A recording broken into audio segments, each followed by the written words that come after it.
Hello, everyone, and welcome to MEER Talk. My name is Kaeza. I am your host for today. We are really glad to be getting together for another MEER Talk with you. Today, we will be hearing from Robert Hunziker. Then we'll be taking questions from the MEER community. After that, we'll open it up for some questions from all of you in our live audience. In case you didn't see in our recent newsletter, Emmanuel, one of MEER's Sierra Leone interns, explores his journey with MEER's PET bottle and bamboo training initiative. He states that the initiative has shown him that waste can truly become wealth, and that communities like Sierra Leone can rise by reimagining the everyday materials around us. In order to carry out all of the projects crucial for MEER's further development, we rely on donations.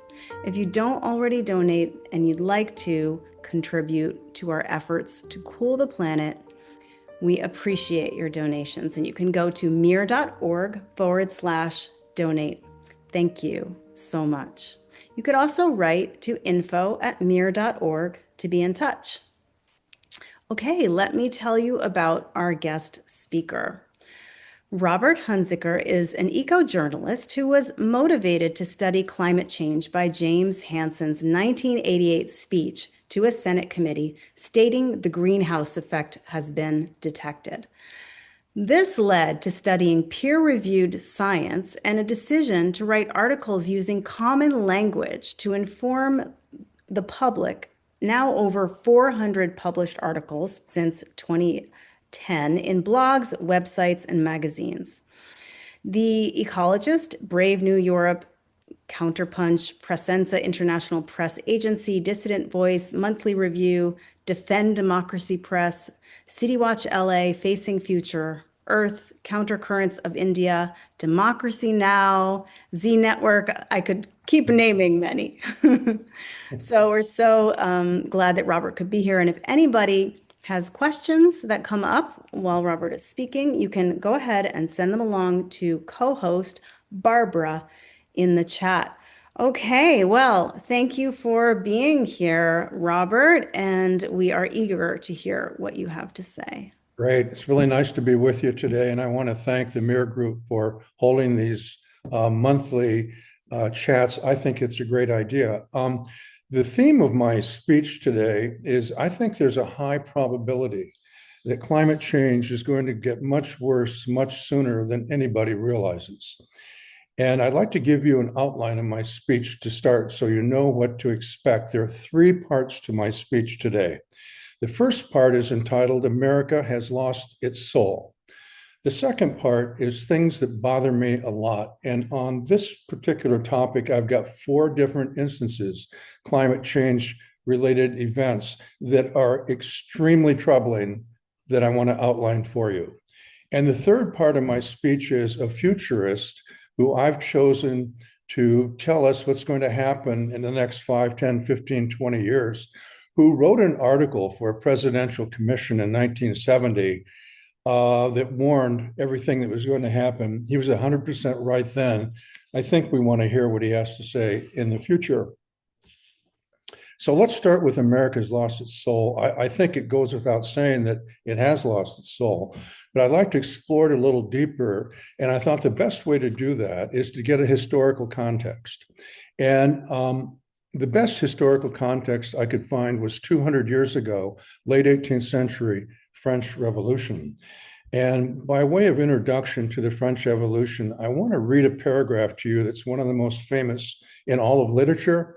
It's the first opening paragraph of A Tale of Two Cities by Charles Dickens. It was published in 1859, 70 years after the French Revolution. This is a timeless statement. It's both modern and historical. It was the best of times. It was the worst of times. It was the age of wisdom. It was the age of foolishness. It was the epoch of belief. It was the epoch of incredulity. It was the season of light. It was the season of darkness. It was the spring of hope. It was a winter of despair. We had everything before us. We had nothing before us. Now, This is interesting because the setting of A Tale of Two Cities is revolutionary France in London and Paris. And the opening theme, this theme of duality, is followed throughout the entire novel. But what Dickens has done is he's used these contrasting phrases. It was the best of times, it was the worst of times, to highlight the era's turbulence, discontent, confusion, and paranoia. And if we're going to check boxes for 2025, I think we can check that box as well. Also, it serves to highlight the differences between the various social classes. And we can certainly check that box for 2025 as well. The overriding theme of A Tale of Two Cities is the injustice of it all, the injustice of the socio-political economic system. And we'll get into that a bit when I talk about my third part about the futurist. So what of France in the late 18th century? What did it look like? It was the most powerful nation in the continent. Population was 28 million, broken into three classes, and they called them estates. The first estate consisted of the clergy. There were about 115,000 clergy members of the population of 28 million. They lived a really good high lifestyle, didn't pay any taxes. Second estate consisted of the nobility, and there were about 150,000 nobles in France.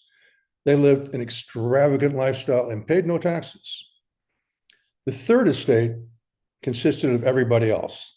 So the peasants, the wage earners, professionals, merchants, shop owners, traders, they paid all the taxes to the royal treasury.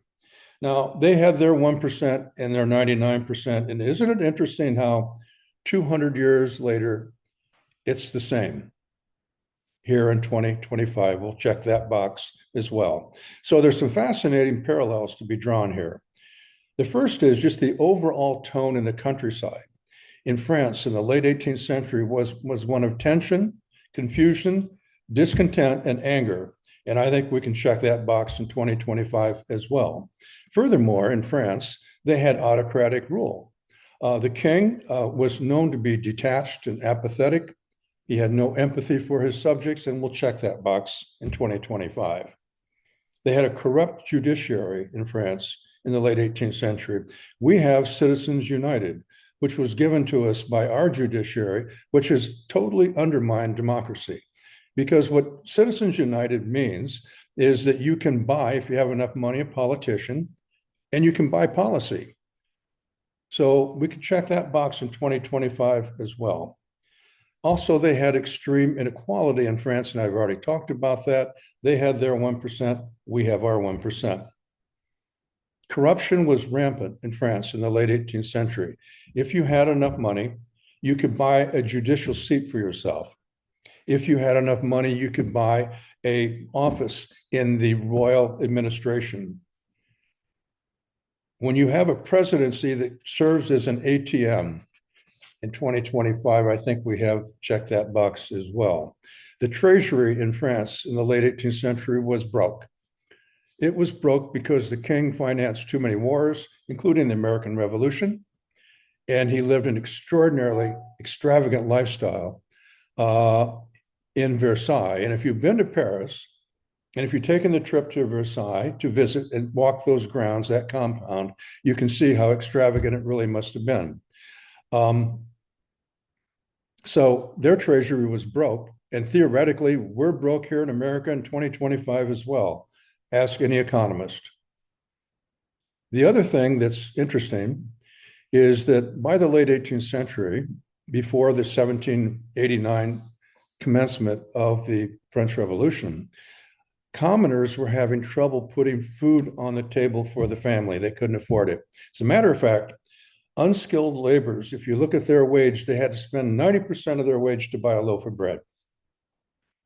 So there's one scene in A Tale of Two Cities that I think represents it all. And that's the scene in the chapter 7 about the Marquis Saint Evremond driving his carriage through the city streets of Paris. And he hits and strikes and kills a young boy. And he flips a golden coin out to the boy's father and takes off. That gold coin is flung back into his carriage. And that is representation of the disdain for the extreme wealth, the extreme greed, the extreme inequalities and the extreme social injustice of the time.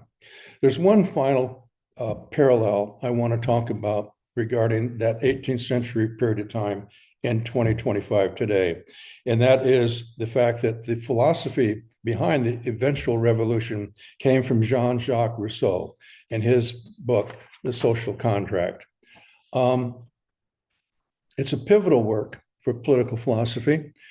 And when it was published in 1762, the king had it banned. In fact, they had soldiers go bookstore to bookstore and remove it and burn it. And we can check that box in 2025 as well.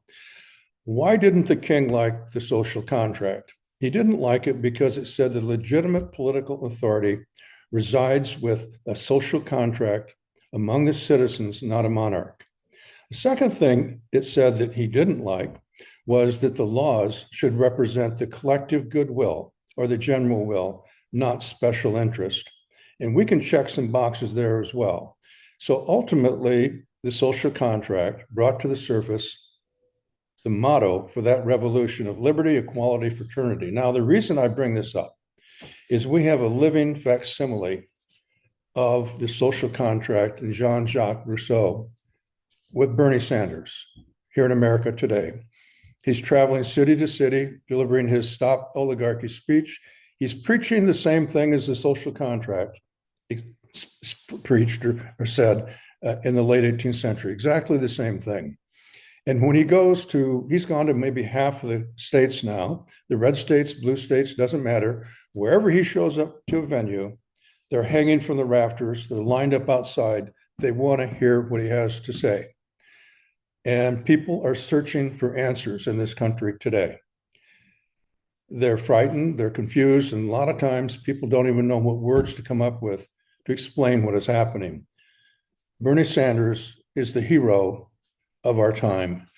And if there's anybody you ever want to support, it's him. Now, let me go on to the bulk of my speech, which is things that bother me a lot. There's some very extremely troubling things here that you're going to understand as I talk about them. The first thing I want to mention is the most significant speech I've heard in the 15 plus years that I've been studying climate change and writing articles about it by Johan Rockström, a Swedish scientist. He's internationally recognized for global sustainability issues, the planetary boundaries that he's created. He's with the director of the Potsdam Institute for Climate Impact. And what did he say in his speech? This was just a few months ago. Quote, "This is the first time in human history we are forced to seriously consider we are destabilizing the entire planet." That's a mouthful right there. This is a decisive moment for humanity. He gave some examples of what's going on. For example, suddenly in the year 2023, global mean temperature jumped by 0.3 C, or a tenfold increase over the natural variable rate in 1 year. This had never happened before. And of course, it ushered in a subsequent 1.5 C for a full year. But as he said, this has never happened before. Something is wrong, and we don't know what it is. But he said we are in a situation of dire need of change. He didn't say what that change is, but I suggest there are two things he may be talking about. One is we have to stop emitting CO2 into the atmosphere, period. And the second thing is we really need to change our political, social, economic arrangement, or we aren't going to fix this climate change issue. And that I'll get into when I talk about the futurists at the end of this cycle. He said the planet is losing resilience. What worse could happen than that? Nothing. We lose the resilience of the planet and we lose. He gave an example. The Brazilian Amazon rainforest no longer is a carbon sink, it's now a carbon source. Listen, think about it. For 50 million years, this was a carbon sink. It only took us 200 years to convert it to a carbon source. So it's joined forces with the cars, planes, trains, and factories emitting CO2 into the atmosphere. It's joined forces with them. 200 years erased 50 million. When climate scientists tell us things are happening faster than ever before, this is what they mean. He also said that droughts are increasing worldwide 60%. That's huge. That's enormous. That's a startling number. Droughts increasing by 60%. Does it get much worse than that? Would it go to 100%? He said another thing that's going to be a first in human history that we're on the border of, we're on the verge of it, is the cascading in unison of some of our major climate systems, cascading, tipping over, losing their ability of resilience. And he mentioned them: Greenland, West Antarctica, Arctic permafrost, tropical coral, the Labrador sea ice, AMOC, the Atlantic Meridional Overturning Current. If those babies all in unison tip over, cascade, it almost lights out.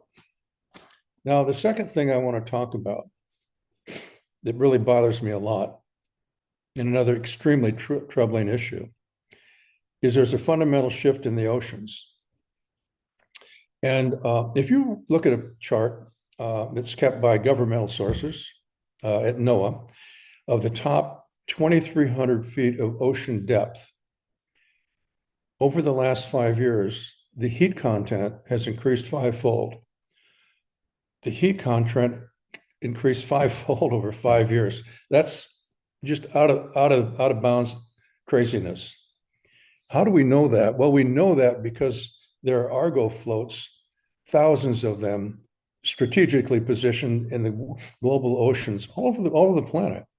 And those immerse on a regular schedule basis and take readings of salinity, pressure, temperatures on the way up, and then transmit that to satellites. We have absolutely accurate measurements of the ocean heat content. And here we found out on an accurate basis that it's increased fivefold since 2020 in 5 years. That's stunningly bad news. There's a new study that was published about the ocean heat content in Science Daily Journal in July of this year. And the Science Daily made the statement that the oceans are overheating, and scientists say a climate tipping point may be here. The title of the study they're referring to is Record-Breaking 2023 Marine Heat Waves. The co-author of the study, a Dr. Zeng, said, "I'm very scared." 2023, we are revisiting that year. That's the same year that Rockstrom said we had the tenfold increase in global mean temperature for the first time ever. And here we are now in the ocean in 2023, and we have a major climate scientist telling us, "I'm very scared." Scientists don't say that, they just don't, but they are now. He said there's a fundamental shift now in the ocean atmospheric dynamics. What did their study find out? They found out that 96%, and by the way, Earth is a water planet. 2/3 of the planet is water. And they found that 96% of that water experienced severe overheating for 500 days of consistent heat waves. Now, I don't know where you live, but I know you've probably experienced some heat waves. I know here in Southern California, we've had some that last a few days or maybe a couple of weeks, but 500 days consistent heat wave. Can you imagine what that would be like if you had to experience that yourself? Well, the ocean has experienced it. 500 days is a long time to experience a severe heat wave. Peak temperatures exceeded normal by more than 3°C in the ocean. Well, we're worried about it when it's 1.5, 1.5, or 2°C on land. Here it exceeded 3°C, hitting levels that actually surpassed marine organisms, the levels by which they can survive. According to the author of the study, his full name is Xingzhang Zeng, PhD. He's an Earth system scientist at China's Southern University of Science and Technology. He said, "We have the start of a new normal for our oceans. It will accelerate heat on land, lead to more severe and widespread droughts, heat waves, wildfires, storms, and marine deaths. In Western Australia, this year, 2025, they had registered 5.C above normal in the waters off the coast. 30,000 fish washed ashore dead in Western Australia. There was an article in the LA Times this morning that I read that talked about record numbers of marine animals washing ashore dead along the coastline in California. These Australian scientists who experienced 30,000 dead fish on the shoreline made the statement that climate change has multiplied the event of marine heat waves by 20 times. This is serious stuff going on here. Really serious, bad stuff. There are two big targets for these marine heat waves that we should talk about: Greenland and Antarctica. The leading cause of ice mass loss for Antarctica is ocean heat. And Antarctica is the third thing that bothers me a lot that I want to talk about now. And there are three issues here, three events that I'm going to talk about in the last year that are extremely troubling. The first occurred in August of 2024. In August of 2024, a little over 1 year ago, they held the 11th Scientific Committee on Antarctic Research. 1,500 scientists there. And here's a quote out of that meeting. Antarctica's glacial melt is advancing faster than ever before in recorded history. One of the scientists, named Gino Casassa, he's a glaciologist. He's head of the Chilean Antarctic Institute. This is a quote: based upon current trends, sea levels will be up 13 feet by 2100. Now, I've never heard that before, 13 feet by 2100. In all the studies that I've done about climate change, never seen anybody say that before. In fact, I think the IPCC, the Intergovernmental Panel on Climate Change, thinks maybe 1.5 feet, 2 feet, 3 feet at worst by 2100. But here's the issue. If he happens to be right, and it's 13 feet by 2100, what will it be in 2030, 2035, 2040, right around the corner? Will it be a foot higher? Because 13 feet isn't going to all hit in 2099. So let's say 10 years from now, it's 1 foot more. Well, each foot of sea level rise is equivalent to 100 feet of shoreline flooded.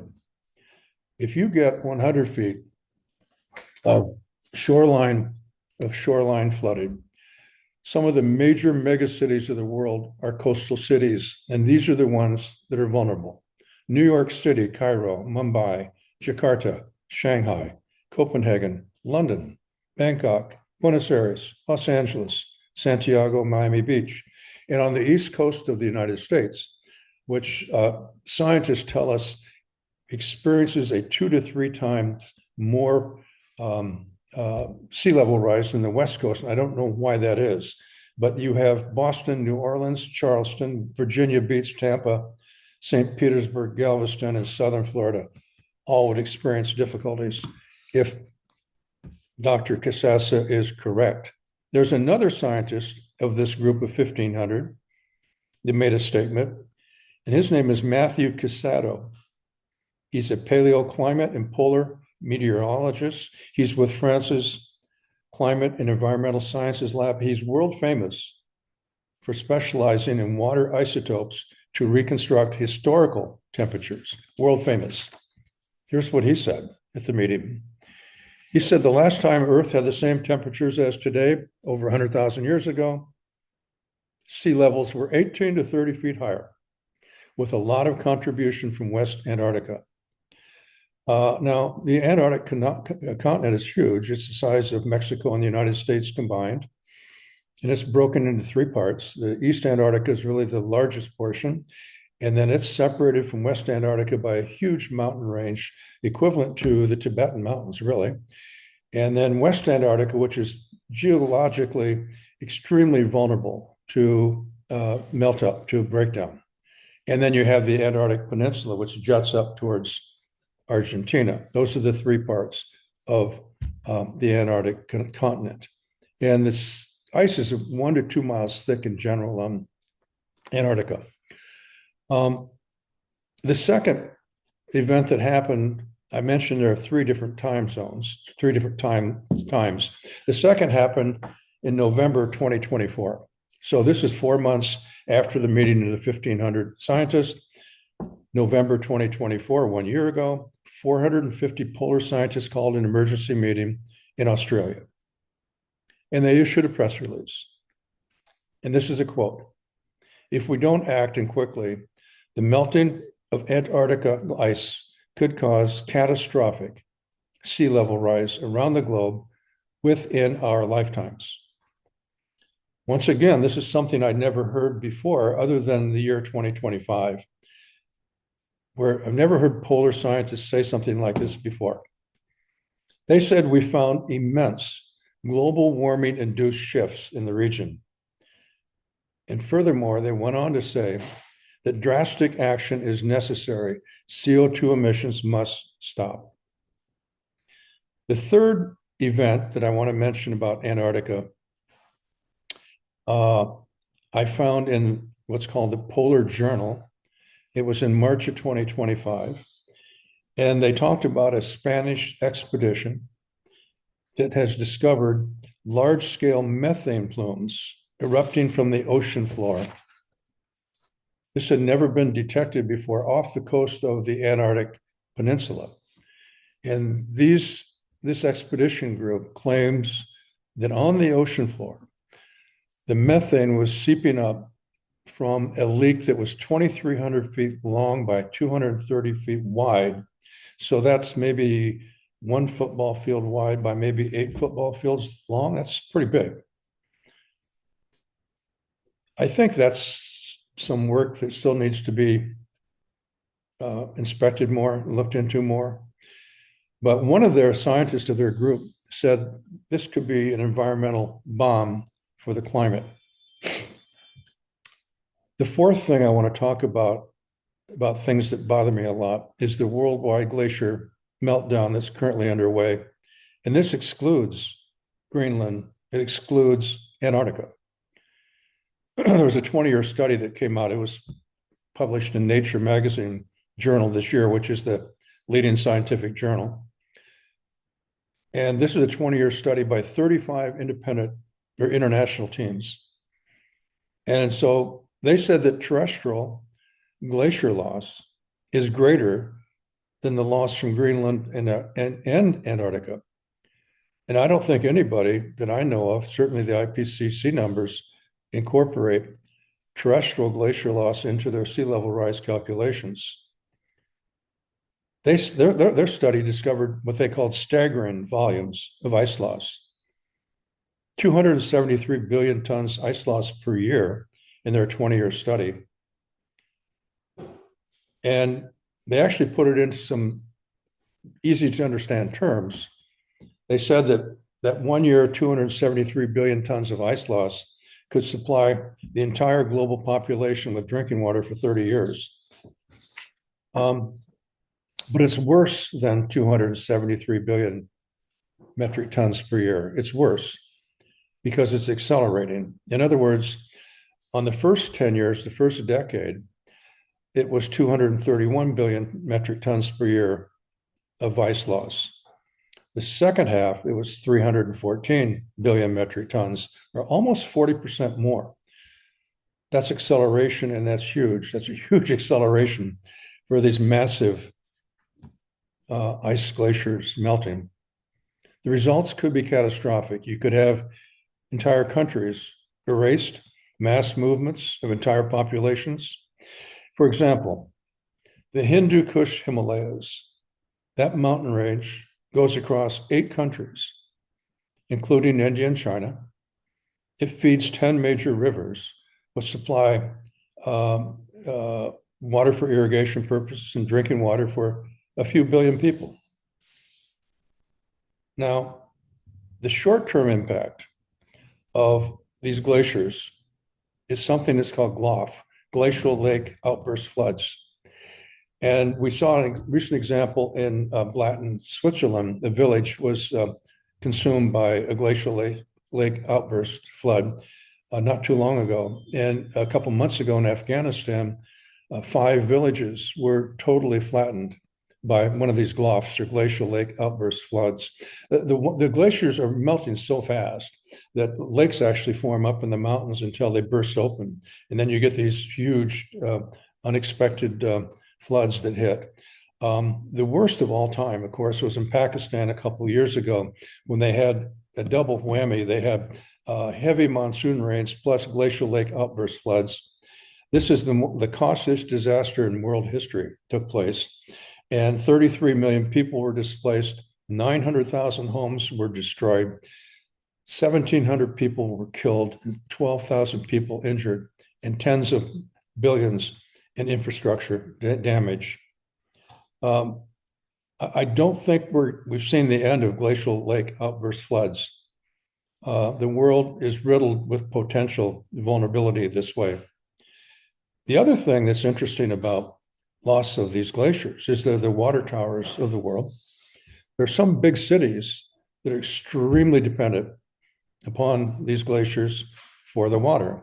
For example, Lima, Peru, a city of 11.5 million, is extremely dependent, and their glaciers are going so fast that they're looking for some kind of adaptation measures now. Santiago, Chile, a city of 7 million, has serious problem this way as well. As a matter of fact, Chile has been in a mega drought since 2010, 15 years of a mega drought because of climate change. It's too hot. Now I want to talk about the future. And I've selected Dwayne Elgin to talk about. Here's his book, Choosing Earth, that I read.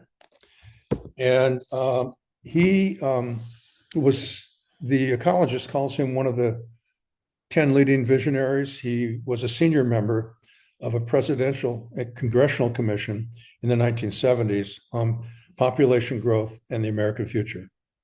He was also a senior scientist with a futures group in Stanford. He wrote a paper in 1975 given to that presidential congressional commission that warned them that we had 30 to 40 years to get our political act together because of the upcoming climate crisis. That study never went public. In fact, it was mothballed. But here we are 50 years later. Everything he said is happening. He was dead right, dead center. What's he say today? What he says now in a speech I listened to is he said, we've been on a roller coaster, rising up higher and higher. We're just now reaching the top, the peak. Going forward, the bottom will fall out. The whole world system will economically, politically, environmentally, will start obviously coming apart during the decade of the 2030s. He said he reluctantly has concluded systems will be in free fall. Here's a paragraph I want to read of his. I can find it. That's the wrong book. Here. Yeah, let me see.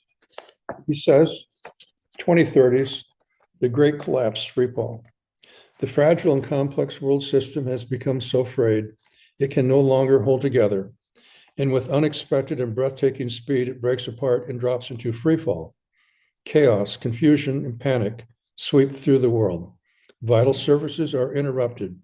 Police and fire protection become sporadic. Waves of energy, blackouts occur as large-scale electrical grids fail. Large institutions, corporations, universities, healthcare systems go bankrupt, resulting in massive unemployment. Overall, with little to hold the world together, the bottom drops out, and we experience the collective panic of a great fall. Massive indebtedness created by extravagant spending in earlier decades now prevents many institutions from mobilizing, et cetera, et cetera, et cetera. Now, he also says the following, there's a silver lining to all this, and this is what's really interesting. He said, this is an opportunity for humanity. He said, we really need the socioeconomic political system we've got today must collapse in order to rebuild a sustainable living system. And he envisions a new era for the world and for humanity. And the new economies that emerge will be eco-villages. They'll go back to more local type of living, similar to the Middle Ages, if you will. Now, there are a couple of quotes I want to read if I have time to do that. I'll just assume I do, that are important to hear. One is by the astronaut Ron Garan, who was in space for 178 days. When he landed, he said, "We are living a lie." He was haunted by the unbelievable thinness of the planet's atmosphere, the fragile layer that protects us. He said this, if we're to survive, we must change our priorities from first the economy, second society, third planet, to first the planet, second society, third the economy. It gets the third priority. David Attenborough, BBC Frame, said this not too long ago. There's no going back. We've left the stable and secure climatic period. No matter what we do now, it's too late to avoid climate change. David Suzuki, the famous Canadian environmentalist and scientist, for the first time caved in July 2025 in an interview. He said, "I've never said this before to the media, but it's too late. We're on our way to more than a 3-degree temperature rise by the end of this century." And my favorite quote about where we're at in the world is by John Marsham, professor atmospheric science at the University of Leeds. Quote, "Our entire infrastructure and civilization are based around a climate that no longer exists." Now, I can't resist giving you a quote by Elon Musk. You can find a copy of it in the USA Today, April 17th, 2013. "We are running the most dangerous experiment in history right now, which is to see how much CO2 the atmosphere can handle before there is an environmental catastrophe." I wish he would have told President Trump that when he had his ear. One final thing, I want to just point you in one direction. If you get the chance, Albert Einstein wrote an article that was published in the first monthly review that came out in 1949. And this is worth reading. The title of the article is "Why Socialism?" And I think everybody should read that. That's the end of my speech. Thank you so much for your time, and best of luck to everybody. Thank you, Robert. Wow. Well, that's a stark and comprehensive assessment of where we are. What we'd like to do now is to bring on a couple of people from the MEER community who would like to ask you some questions. And I'd like to remind our live audience that you can send questions to Barbara, co-host, in the chat. So first, we'd like to bring on Mark Milne. Mark is originally from the Silicon Valley, where he studied philosophy but had nothing to do with the tech industry. He has lived in 5 countries and now lives in Switzerland, where he's been volunteering for MEER since 2021. With Dr. Yetao and Steve Keen, he is putting the finishing touches on a book on global warming with a special emphasis on fast cooling strategies that he hopes to find a publisher for next year. Thanks for being with us, Mark. Hi, thanks, Kaisa, for asking me to come on and join. And thank you, Robert, for your presentation. I was really struck by the coincidence of your talk beginning with its focus on the French Revolution, because just coincidentally, in the last couple of weeks, I've begun reading a book that's been on my shelf for a long time. Maybe you know it. It's called The Age of Revolution by Eric Hobsbawm. I think it was published some 30 years ago.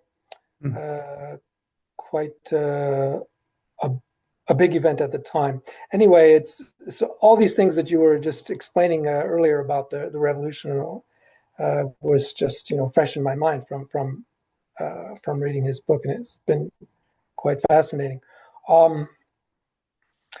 Then you went through a number of instances of examples where climate change is occurring at a pace that is surprising some people. And one of your last comments had to do with Suzuki's recent comment.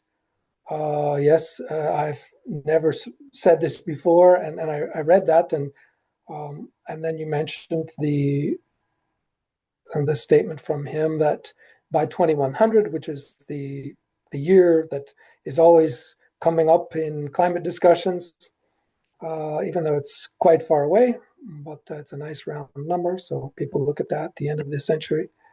2100, I believe you said that he had said we would see in excess of 3 degrees, whereas currently we're at 1.5. So by 2100, and the funny thing there is that recently I found a paper that was suggesting that by 2050 already we would be at 3 degrees. Mhm. And I was troubled because I had not heard that kind of a number before associated with 2050. I had heard that kind of a number associated with 2100, like Suzuki had mentioned. So I shot a note out to Dr. Tao, sent him the paper, and just said, oh, urgent, have a look. What do you think? And I was just dumbfounded by what he wrote back, which was so typical of him in a way. He said, well, of course. So I almost fell off the chair, and I wrote back and said, well, what do you mean? Well, of course, please expand. So he wrote to me, well, the EEI has been growing at about 0.08 watts per meter squared in the last 2 decades. This is 0.1 C additional locked-in warming per year. We have 25 years until 2050.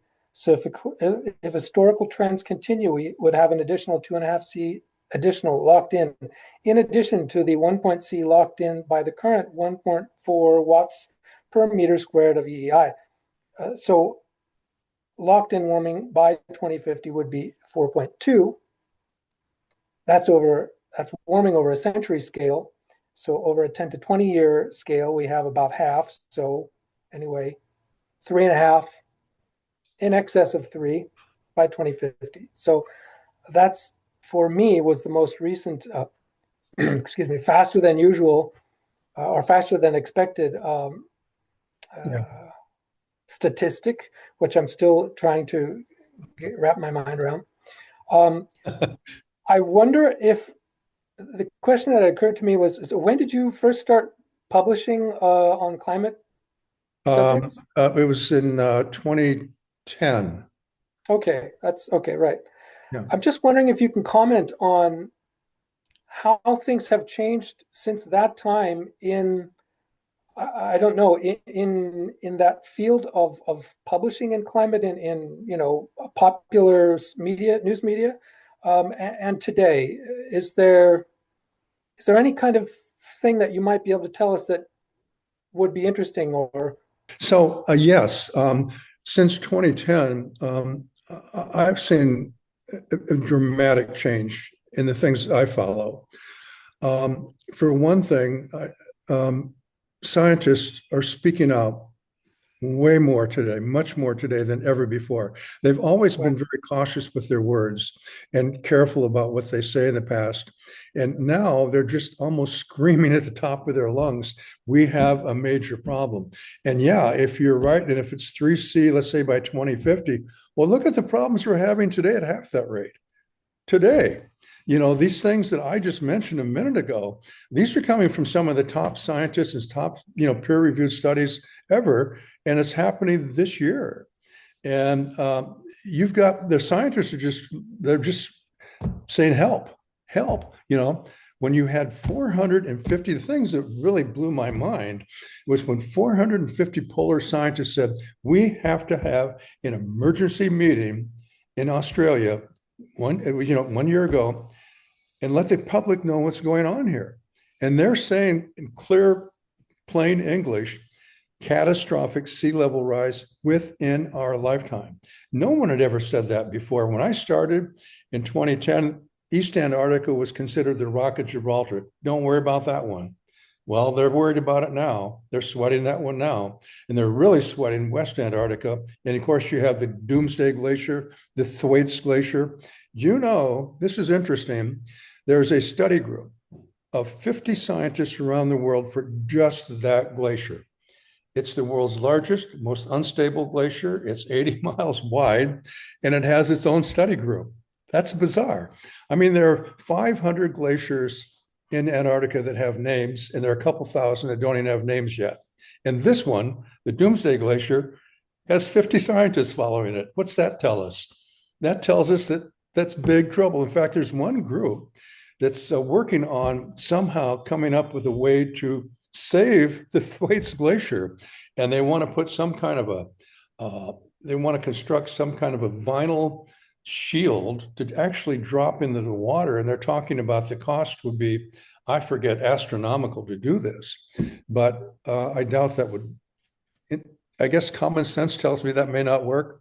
By the way, I'm really excited about your book. Could you send me a copy of it?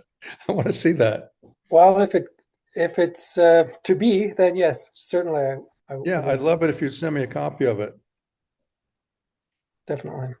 Yeah. So yeah, I've That's really seen huge changes in just this short period of time. You know, the climate system, this is just a minor little teardrop in the timeline, but I've seen enormous changes, basically in the way science is approaching it, I think. mhm. And rightfully so, because there are so many things that are just, you can go on and on about a lot of, there are just a lot of really ugly things happening that shouldn't be happening right now politically, that are going to make this even worse, much worse. And I don't know what can be done about it, but I will say this. Yale Environment 360, which is a great source for information about what's going on. Bloomberg Green is another really good source if you want some good sources out there to go to. They have some wonderful stuff about what's happening with the climate system. But Yale Environment 360 did a study, and they came up with 37 million Americans are extremely concerned and want to get engaged with the climate change issue. They want to be engaged. Now, think of it this way politically. The NRA has 6 million members, and they have power, huge power with Congress. Here we've got 37 million people who are just vibrating to do something. They want to get engaged. Well, if the NRA with 6 million can do everything they can, someone needs to go out there and coalesce that group and bring them together and say, let's become a political force. That has to happen somewhere along the line here. Otherwise, it just is not going to get, well, it's not going to get better. It's going to get a lot worse. I mean, you've got, your annualized global rate of CO2 increasing over 200% since the year 2000. Give me a break. I mean, it was 1.25 ppm per year. Now it's 3.75 ppm per year. That's enormous. Give me a break. Come on. People need to face the reality. We got a major, major problem. We have ecosystems crumbling right before us. And now you've got backing off by all these commitments that were made, for example, to Paris 2015. They're not even close to being able to meet the commitments they've made, not even close. So, we somehow have to marshal some kind of force to make a difference.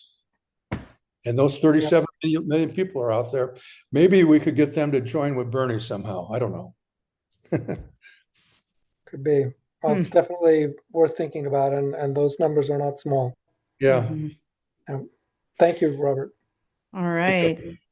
Thank you, Mark. We're going to bring on next another Robert Chris. Robert Chris holds a Master of Science in Environmental Science and Society and a PhD from the well, that is from UCL, and a PhD from the Open University. His research focuses on systemic factors in global climate policy and complexity thinking in early geoengineering discourse. He is a visiting fellow at the Open University and an associate at the Center for Climate Repair in Cambridge. He is the author of Systems Thinking for Geoengineering Policy and has co-authored works with Sir David King and Dr. Sean Fitzgerald. Before academia, Robert was a UK chartered accountant. Thanks for joining us, Robert. Thank you. Well, fascinating session, and it's a bit like reading or listening to somebody read some of my early works, because what you've been saying, Robert, really reflects much of what I've been thinking since I got into this subject about 20 years ago. And at one time, I was quite comfortable that at my advanced years, I would see this out, and it wasn't really going to be my problem. But I have to say that increasingly, I think the margin is getting a little bit tight. And it won't be just my kids' problem, but I might be seeing some of this too. And it's quite extraordinary how it has accelerated, even over the last 20 years. So we've covered a lot of ground here. I've got some questions that I prepared from some earlier work you've done, which I'd just like to cover. There are a couple here actually that I'd like to see if I can get to you. In a counterpunch piece last April, you covered a report by Gunther Tallinger of the Alliance Group, the world's largest insurance company.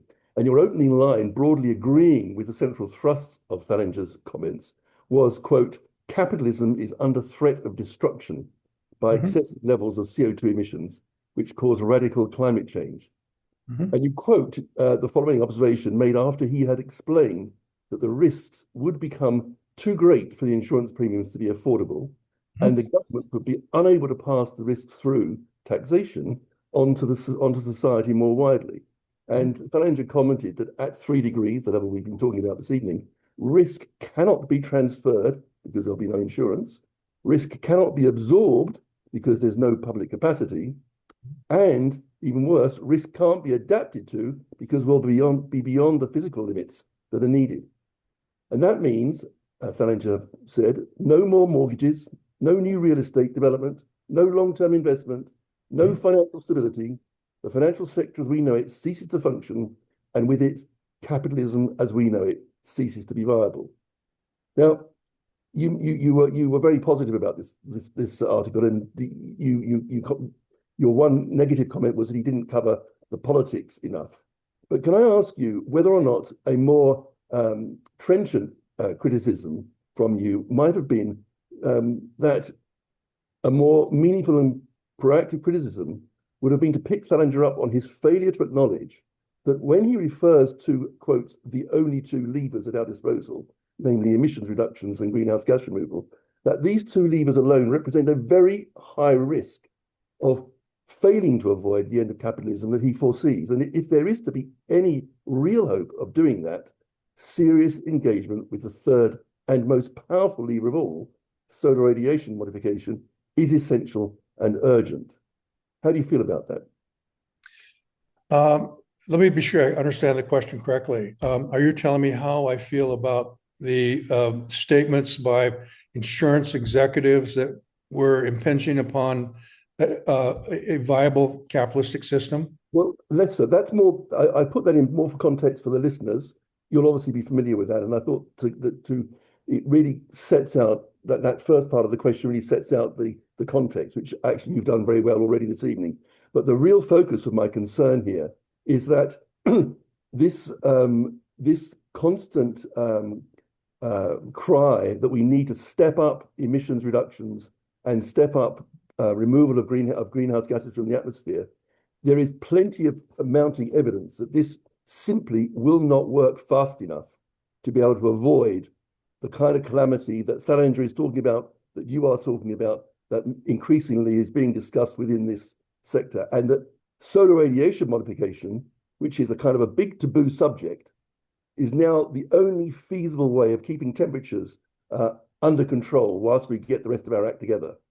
And yet, solar radiation modification is it's a kind of a no-no topic, and yet it's the one thing that will save us.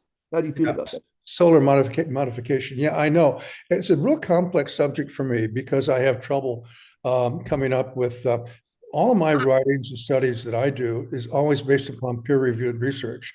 And I've had trouble coming up with finding much peer-reviewed research on this one way or the other. It seems like there are two broad sides to it. Here's the thing, though. Let me ask you a question, because you have higher credentials than I do in this regard. Haven't we been actually putting solar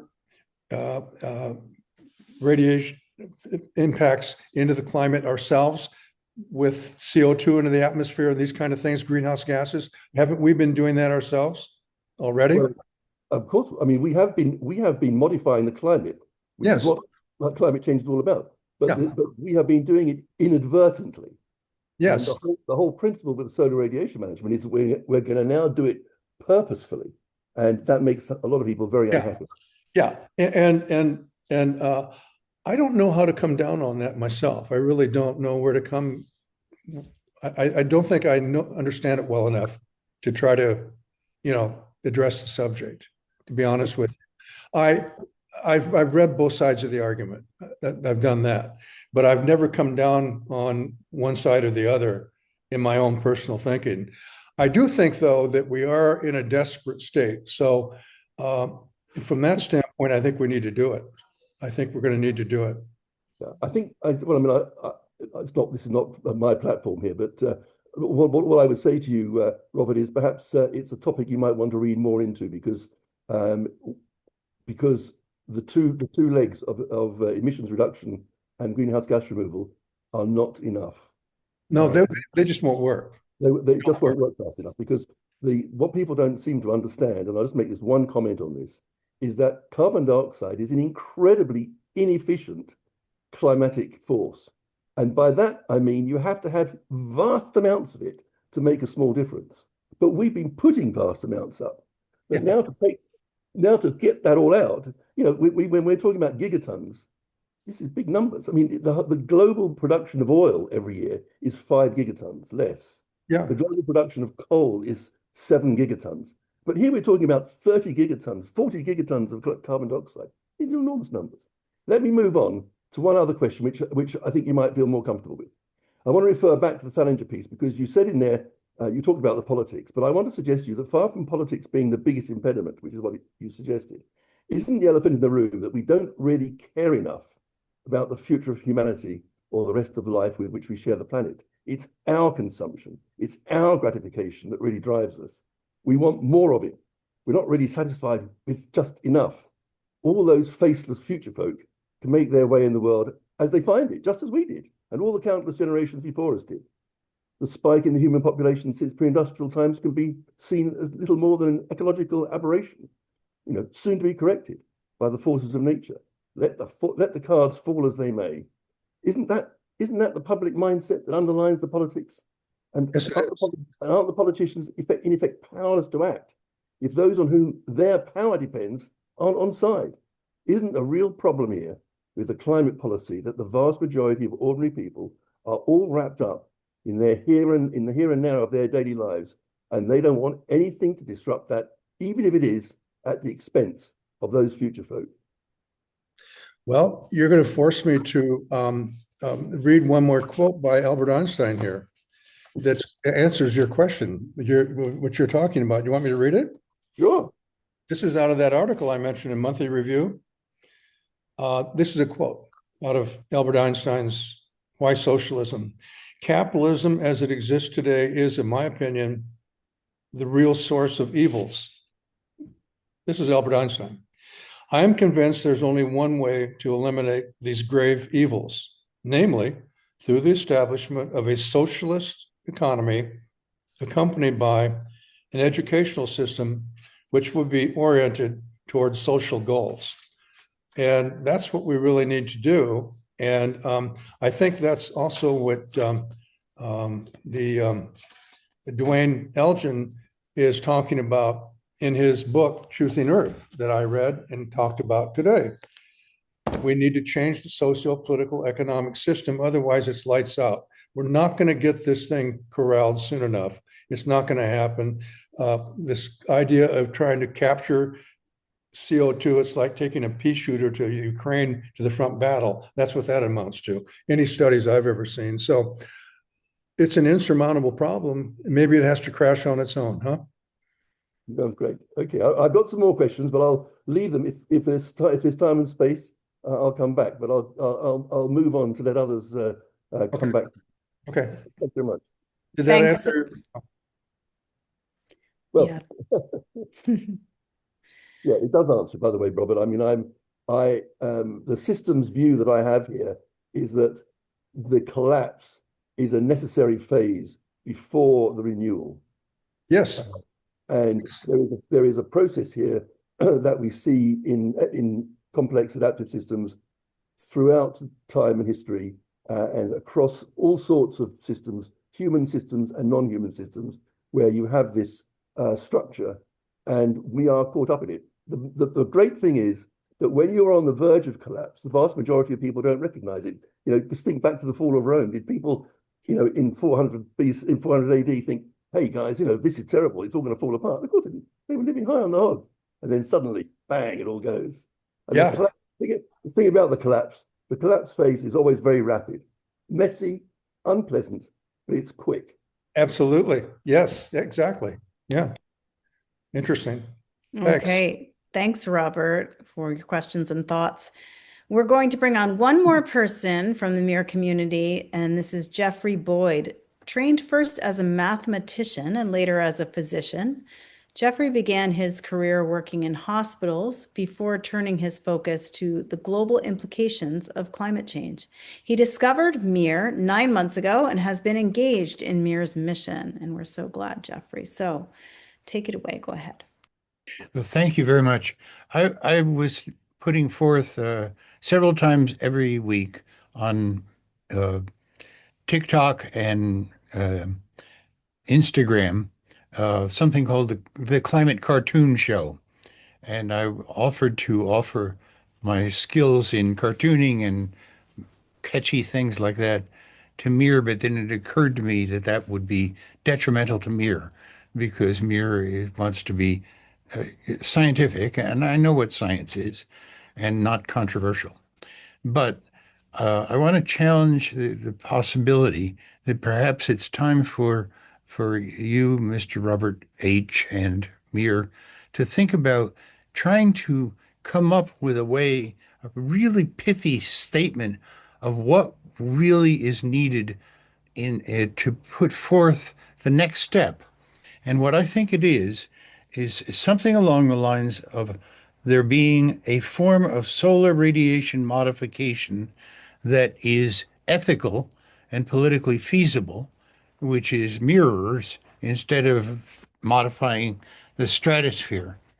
I'm not the one to come up with what the statement should be, but I know from watching the right-wing politics that it's very good to have one thing that's easy to say, easy to conceptualize, and that everybody in the scientific community would start saying the same damn thing over and over and over again so that it would sink in.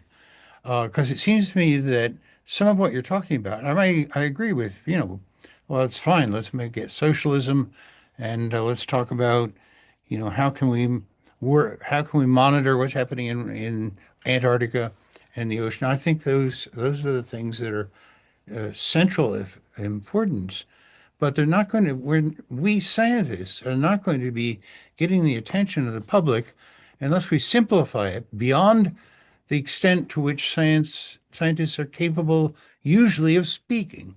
Scientists tend to be cautious and, they don't want to say outrageous things. Whereas in the climate cartoon show that I produce, it's an advantage to say outrageous things. But the scientific community needs to begin to think in a non-scientific way, which is how would we sell this? And the first step in selling something is figuring out what the heck are you trying to sell? Now, MEER has I'm sorry to be preachy here, but MEER has, some perspective that just is not heard out there, which is we need to modify how much energy comes into the earth versus how much goes out. Because even that, people, that's not in the consciousness of most common people is what's the amount of sun's energy coming in versus the amount of sun's energy going out. That's fundamental is to introduce that tip-top sort of thinking, and B, to say we think we know of a way of modifying that without, without, I mean, even if changing fossil fuels, changing fossil fuels, we're losing that war. Even if we stop using all fossil fuels tomorrow, the heat in the earth would keep going up. We have to do something about the sun's energy coming in. When I talk about this, what I'm saying with Third Act, which is an organization in the US that I belong to, they say, well, I think the sun is good. We need the sun. We need to figure out how to get more solar panels. That's their whole mindset. But the idea of introducing the idea that the sun's energy is there's too much of it. We have to get rid of some of it. And we have to get rid of it in a way that's not going to cause wars. Because if you put sulfur up in the stratosphere here, then this country over here is going to bomb that country over there because you're stealing our sunlight. Mhm.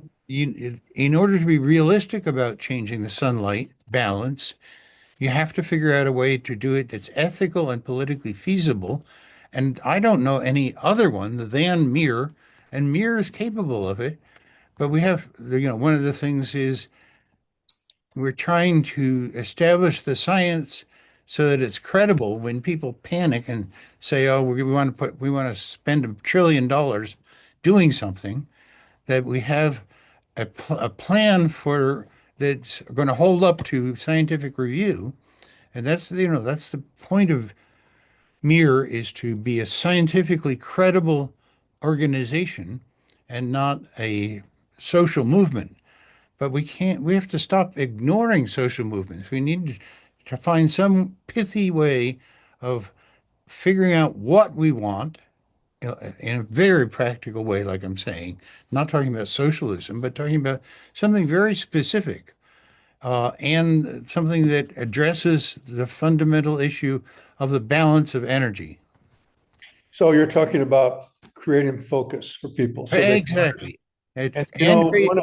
unfortunately, one of the great focus machines that's ever existed was Make America Great Again. Yeah. I mean, really, if you look at it, that worked, didn't it? Beautifully, in the wrong way. But in other words, focus, focus, focus. And I agree with you. You need some kind of focus, maybe to capture those 37 million Americans who've admitted they'd like to get engaged. And we really have to engage people, and that's what you're saying. And I couldn't agree more. Right. You can't give up just because we've got these ecosystems that are starting to tip over and crumble and got these big problems out there like crazy. In a few minutes ago, it was mentioned that we're even threatening the basis of the capitalist system because we have senior executives from insurance companies of Allianz, I've written about this, that came out and said, we're just not going to be able to handle insurance anymore for property. In California, we've had at least 6 and maybe 10 major insurance companies property insurance companies drop out of California or say we're not writing any new policies. We'll just keep what we've got. Florida's got the same problem. And so they've got 50,000 houses in units for sale now in Southern Florida, whereas 5 years ago it was maybe 6,000, not 50,000. This is already hitting the capitalistic structure, this whole thing. So that's just one more angle to it. But you're right, we need to create some focus. Yeah. That people can latch a hold of, and these little plithy things like mega, those work, don't they? Create a hat, all kinds Well, of we've succeeded in making China great again. There you go. All Well, right. thanks. Thank you, Yes. Jeffrey. Thank you for your wonderful clarity. Great. Okay, and we are going to now open it up to our live audience and we can hear from you. So if you have any further questions, folks in the audience, you can send them to co-host Barbara in the chat. And we do have some questions that have come in. Paul says the only thing collapsing faster than climate is democracy in the USA. And Paul wonders where you see the USA in 2 years or in 5 years. Do you see canceled elections, civil war? And we were speaking before that maybe things happen, the collapses may happen quickly. So I don't know your thoughts on that. Just Well, not that you're a future a I'm not fortune teller, futurist, but I'll but just what tell are you, your thoughts? I can give you my personal opinion. I think there's going to be a huge backlash in the midterm elections, enormous, enormous. In fact, I think people will be lined up for miles to vote. I don't think they can stop it. I think it's going to be a tsunami of people who are really upset. This whole country, listen, all you need to do is, and I do this all the time, is go to YouTube and put in Bernie Sanders, one of his speeches about stop oligarchy, and listen to it. I listen to him all the time. It's the same speech, and I love hearing it every time. And the audiences are glued. They just really want to hear people, and in the red states too, in the blue states, people are very anxious about what's happening. They are onto it. You can tell by the turnout he's had, and he's going to keep it up. And I think you're going to get a huge backlash. I think everybody will be shocked. Wow. Okay. Well, we will see. Jonathan says if humanity fails in the next decade or two to cap the temperature rise, we won't only lose, humanity and civilization, but we'll also fail by all the species that will go extinct and are, go near extinct as well. So it's a stark reality and negates the option of giving up or doing less than spending our energy and wealth on fast action and real solutions. So, do you think that this appeal to the demise of nature, even after our personal extinction would happen, will that capture the sense of responsibility in the people who are prone to just giving up if we say, well, humanity's going to go anyway? Yeah. So I don't quite So understand. I think that do you think that it appeals to people to say, well, okay, even after humanity would fail, it's the rest of nature, it's species, it's Oh, that this would motivate people to want yeah, something more to yeah. help Do prevent you that. think that I think that so. makes Yeah, people feel responsible? they should. They certainly should. Um, because I mean, that side of it, if you just look at the loss of in the animal kingdom outside of humans and the insect kingdom, it's amazing what's going on. Some of these studies that have come out. But I think people should be sensitive to that, yes. And I think that does appeal to people's, sense of responsibility. Yeah. Hmm. Okay. We have Lowell who wrote, I recently founded the We Are the Ark movement to renaturalize the natural environment to support the local web of life. And in Canada, what they're doing is looking at the native grasses that can re-sequester carbon as the snow melts. Would that be just as effective as growing trees in more temperate climates in terms of sequestering carbon, just based on your knowledge? I think so, yeah. And while you're at it, go build up those wetlands as much as you can. We've lost way too many of those. They absorb more carbon than about anything. So absolutely, that's brilliant. I'm glad to hear they're doing that. That's wonderful. Yes. Mm. Okay, we have a comment and question from Andy. Andy mentioned about aerosol masking and just wonders in this conversation, it hasn't come up very much. And do you have any remarks about aerosol masking? Well, James Hansen has had several comments about that and the impact that it's had on global warming. As you know, these ships have changed their sulfur content of what they spew into the atmosphere. And so the answer is there's been a definite impact, yes. It's actually produced more warming, yes, because it gets back to this solar radiation management, doesn't it? We remove some solar radiation management that we unintentionally have put into the atmosphere, which is all kind of an interesting thing to kind of mull through your mind about where we go with these answers to the problem we've got. But I'm very much aware of that, yeah. Mm-hmm. Okay, and we have just a question, just a clarification. Wookie was asking, which survey was it that found 37 million Americans were keen to get involved and were really concerned about climate action? And what was the actual statement or the question that was asked of these people, if you know that? I don't know the question, but it was Yale Environment 360. And I think if you look, search for that, do this, search for 37 million people want to get engaged in climate, Yale Environment 360, and you'll get it'll lead you to the study. Okay, excellent. And maybe just one or two more questions.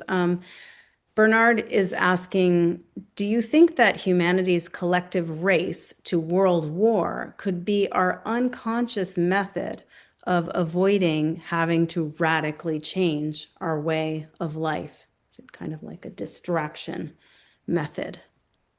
That's a gruesome thought. Well, that's a lose-lose proposition, isn't it? Mm, No, I don't. I don't think. I think, war, listen, the number of wars that this country has been involved in or promoted, it's endless, way before we had this identified the problem with global warming, by the way. So it's always been a distraction, if you will, separate and apart from everything else. mm. Well, I'm curious because you have been, you've been here from 1988 when there was the greenhouse warning came, and as your studies go on and everything seems, very somewhat doomed. How do you find yourself uplifted? Do you get good news that's happening in environment, in the world of the environment? And where do you find your hope? I know you mentioned Dwayne Elgin, but yeah, any thoughts on that? Well, I think that my hope has always rested on the principle that I think the more that people understand the real issue, the issue, what it really is, the better. I don't think you can hide things like this. That's what this country is doing right now. They're hiding what's happening in a whole bunch of ways, destroying the science. There are major data sources that our government has that have gone black that we need. They have some satellites they want to take down that have been up there forever that we need, that are important for the world community to have. And in an article that I just put out, the EU climate breakdown, if you read that article, you'll see where I make mention of the fact that the EU has come forth and said, we have a problem, folks. We have a horrendous problem. We're crashing our ecosystem and it's influencing our economy.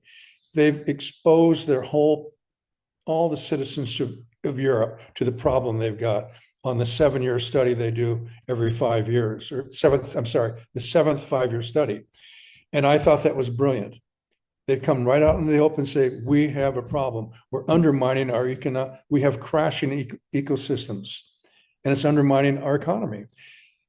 Well, once you have that established with people, now you know what you've got to do. But if you dance around the issue, you're never going to get anywhere. So my hope has always been that we can broaden the knowledge. Everybody can understand we got a problem, because otherwise it's going to hit you in the face the way Dwayne Elgin mentioned it. The free fall comes and duh, what now, Right. You know, there's a positive angle to that, by the way. It's not just a doomsayer. There's a positive angle to it that people need to know. And if you get enough people that need to know, we can get those 37 million people corralled and get them all to know. We can do more than the NRA can do. That's right.